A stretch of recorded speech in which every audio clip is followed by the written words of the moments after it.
Hello, this is Dr. Dave Gaitros at Florida State University, Panama City campus. I get several requests for videos on programming, and this is one of them on two-dimensional arrays, how to allocate them and pass them as parameters. So let's get started. Um, when we allocate two-dimensional arrays, you have to think about how they're actually done inside the machine itself. And this is a little PowerPoint slide I had to kind of show this. It's divided into two pieces. A two-dimensional array is basically a row of pointers that points to the beginning of a row for each individual column. So we have to divide it up in two parts.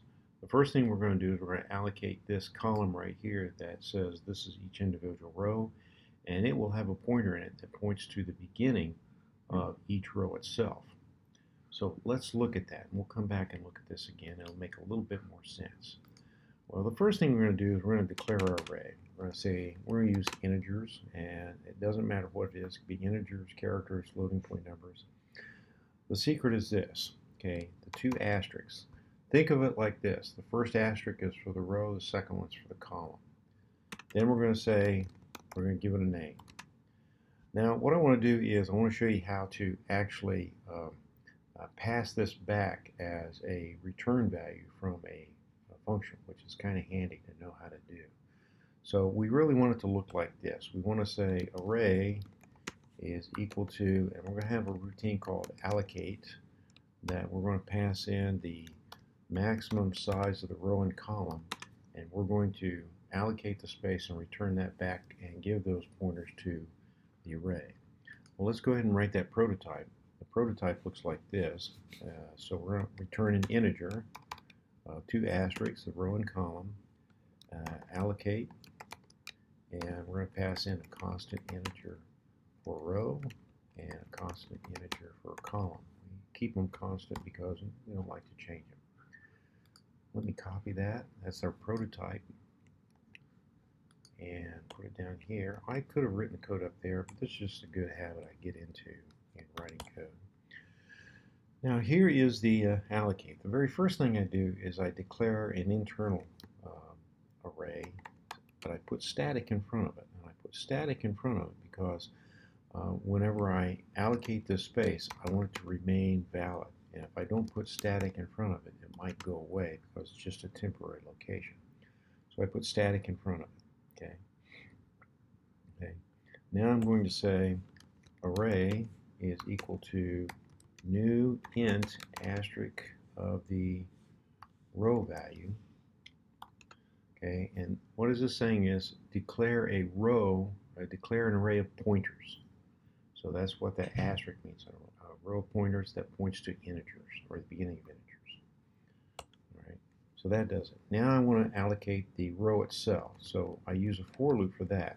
So for, okay, and I'm going to say int r is equal to, or r is equal to 0, okay, while the r is less than row, okay, then what I want to do is r plus plus, okay, for each row. And now what I want to do is I want to say array of r, okay, is equal to new int, and here's where I put in column. Okay, columns. Now the last thing I want to do is I want to say return array. Now everything looks like it's going to work okay. Let me check that over. Does everything look okay? Row plus 1 r, all row. Yep, okay. That all looks pretty good. Let's run it. Let's build it and run it. I have no way to check to see if it's done okay yet, but let's see if it causes us any problems. Doesn't appear to. Okay, now that's how you allocate it and pass it back as a return value from a function. Now let's actually fill it up with ones. I'm going to write the routines. I'm going to say set two ones. I'm going to pass in the array, and I'm going to pass in the maximum row and size. Okay, that's what I'd like it to be called. Let's go up and write the prototype. Void set to ones. Okay, here we got to declare it. It's integer asterisk a, and constant int row, constant int column. Okay. While I'm here, I'm going to go ahead and write a routine that says print ones, and it's the same thing.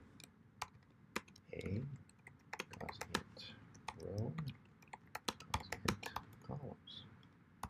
Okay, so I'm passing in the array. Look at the two asterisks up there. And I'm passing in the maximum row and the maximum column values. Just a good habit I get into. Let me copy these. Okay. Down here and put them down here. I'm not putting in comments. I like to keep these videos short, but I do like to comment my code. Alright.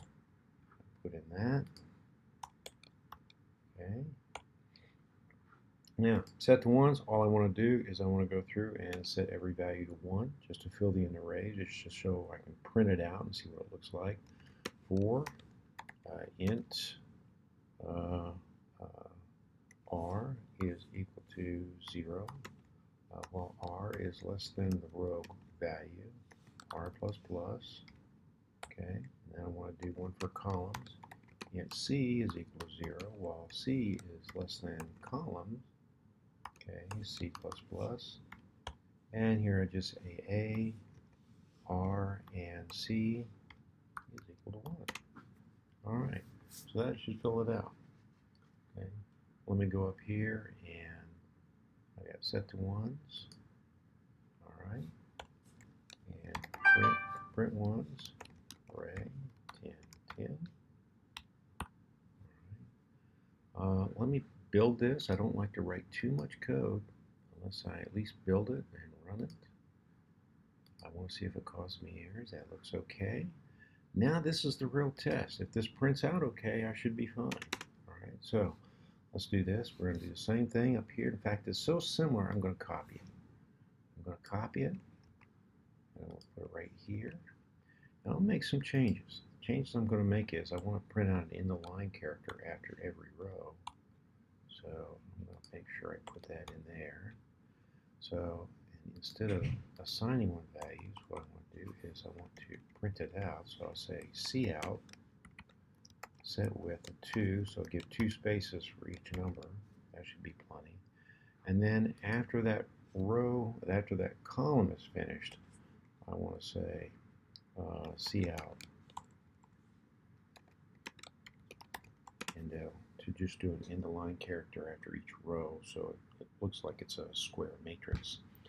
All right, let's build it. That looks good. Let's run it. Okay, so I didn't get the row. Oh, I put that in the wrong place. Let me fix that. Put it right here. Okay, first mistake I made today. Let's build it. And then let's run it. Ta-da! Okay, 10 rows and 10 columns of 1. So, ladies and gentlemen, that is how you do dynamically allocated two-dimensional arrays. All right, have fun programming. See you next time.